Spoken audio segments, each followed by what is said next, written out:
अभी तक हमारी जितनी नॉलेज है उसके हिसाब से देखा जाए तो न्यूक्लियस के जो पार्टिकल्स हैं उनको तो एक दूसरे से दूर जाना चाहिए। न्यूट्रॉन पे तो कोई फोर्स लगने वाली नहीं, प्रोटॉन और प्रोटॉन को एक दूसरे से दूर जाना चाहिए। जबकि नेचर में क्या दिख रहा है हमको? नेचर में हमको दिख रहा है कि भाई 10 की पावर -15 ऑर्डर में सारे के सारे प्रोटॉन और न्यूट्रॉन क्या हुए हैं? दबे हुए पड़े हुए हैं, और एटम स्टेबल भी है। इसका मतलब कि कोई ना कोई एक ऐसी फोर्स है जो कि इलेक्ट्रोस्टैटिक फोर्स ऑफ रिपल्शन को क्या कर रही है? डोमिनेट कर रही है। तो ऐसा लोगों ने, ऐसा शुरुआत में साइंटिस्ट ने सोचा, भाई मतलब कोई तो एक ऐसी फोर्स होगी जो इलेक्ट्रोस्टैटिक फोर्स ऑफ रिपल्शन को डोमिनेट कर रही होगी।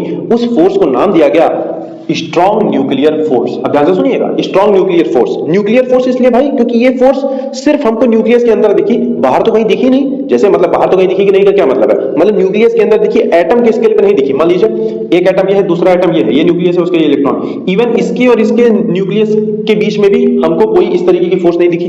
तो सिर्फ एक न्यूक्लियस के अंदर ही हमको ऐसा पता चल रहा है भाई कि एक ऐसी फोर्स होनी चाहिए जो कि ओवरकम कर जाए इलेक्ट्रोस्टैटिक फोर्स ऑफ रिपल्शन को।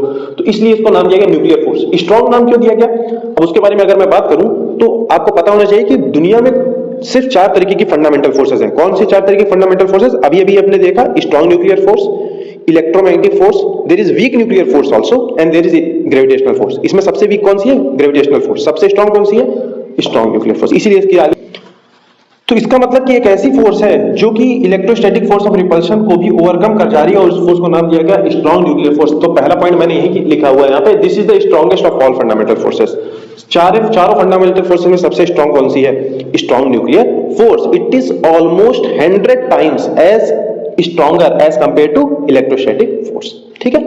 अच्छा, दूसरी बात क्या है भाई? दूसरी बात है कि ये जो स्ट्रॉन्ग न्यूक्लियर फोर्स है वो शॉर्ट रेंज फोर्स है। Short range force, short range का मतलब क्या? कितनी शॉर्ट? तो it is of the order of Fermi. Fermi के ऑर्डर पे पाई जाती है, 10 की पावर -15 के ऑर्डर में। मतलब सिर्फ न्यूक्लियस के अंदर ही हमको ये फोर्स देखने को मिलती है, बाहर कहीं हमको ये देखने को नहीं मिलती। इस बात को भी हम लोग और अच्छे से समझेंगे इस ग्राफ के थ्रू, अभी मैं उस पर जाऊंगा।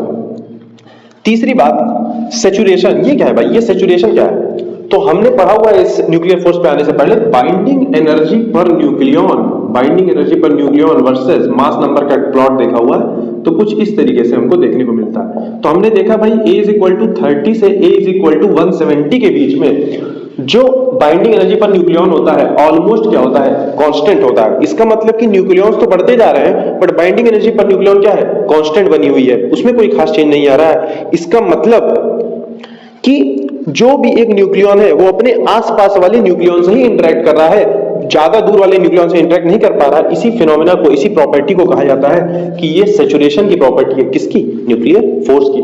और सबसे last, charge independence. Charge independence का क्या मतलब है? कि जो न्यूक्लियर फोर्सेस होती हैं वो चार्ज पे डिपेंड नहीं करती।